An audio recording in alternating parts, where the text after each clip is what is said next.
তো ঘুড়িটা আজকে আবার শেষমেশ ছিঁড়েই গেল। তো চলো শুরু থেকে বলি। সকাল সকাল আমি শুয়েছিলাম, যে আমার বন্ধু ফোন করে বললো, ভাই আমি চুল কাটতে এসেছি, একটু আসবি? এমনি দেখা করবো। আমি বললাম, ঠিক আছে যাচ্ছি। দিয়ে আয়নার সামনে দাঁড়িয়ে একটু নিজেকে চকচকে ধকধকে করে নিলাম। তারপরে আমি আমার ট্রেনারটার কাছে গেলাম, শোরুমে পার্কিং করা ছিল। তারপরে দেখি বুনির স্কুটিটা পাশে রাখা, বাদ দাও। তারপরে আমি চলে যাচ্ছিলাম আমার ট্রেনারটাকে নিয়ে বন্ধুর কাছে।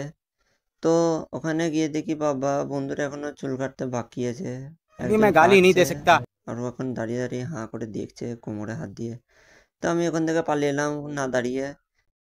তারপরে আমি আমাদের গ্রিন সুইমিং পুলে চলে এলাম। এখানে পানিটা মেরে দিচ্ছে, কারণ আমি সপ্তাহে 7 দিনের মধ্যে 10 দিন মাছ ধরি,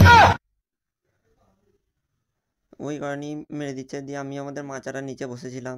তারপরে বাড়ি আসার পথে দেখি বাবা এখানে ডলফিন মাটা ওর দুটো মা বাবার কতগুলো ছানা দিয়ে দাঁড়িয়েছে, হয়তো পানিটা ভরার অপেক্ষায়, কারণ জানে না যে পানিটা ভরবে না এরা।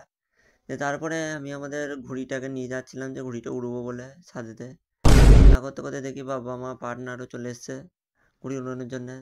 তারপরে ও দেখি কি হাতে করে নিয়ে এসছে একটা, বলছি কি, বলছি তীর। আমি বলছি দেখা দিইনি কেমন করে, বলছি দাঁড়া, না দেখো দেখাচ্ছে।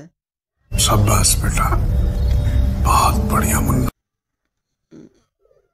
বাপরে বিশাল তো, গেঁতে গেল আবার। তারপরে আমি আমার ঘুড়ির কর্ডটা কাটছিলাম একটু। ঘুড়িটাকে উড়তে গেলে কর্ডটা তো কাটতে হবে। ঘুড়ির কর্ডটা কাটছে না, ও আবার আমার মুখটা ক্যামেরা করছে। ছাদে এসে দেখো এইদিকে, এইদিকে হুইল পড়েছে, এইদিকে লাটাই পড়েছে, এইদিকে হুইল পড়েছে। আর সুতোটাকে ছাড়ানোর চেষ্টা করছে আগের দিনে ঘুড়িটাকে, কিন্তু পাচ্ছে না।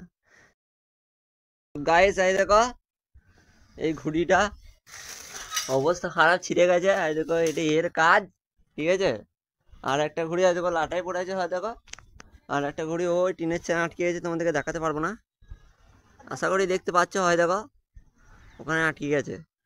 তো সব আজকে এর কাজ, খেতে কাইনে শুধু ঘুড়িগুলোকে আটকে দিচ্ছে। ঘুড়ি উড়াতে তো ব্যর্থ হলাম, দিয়ে পালিয়ে এলাম বাড়িতে মন খারাপ করে। বাড়িতে এসে একটু শুয়ে শুয়ে রিলস দেখছিলাম। তো মিনি ব্লগটা যদি ভালো লেগে থাকে লাইক সাবস্ক্রাইব করে দেবে। আবার দেখা হচ্ছে পরে ভিডিও।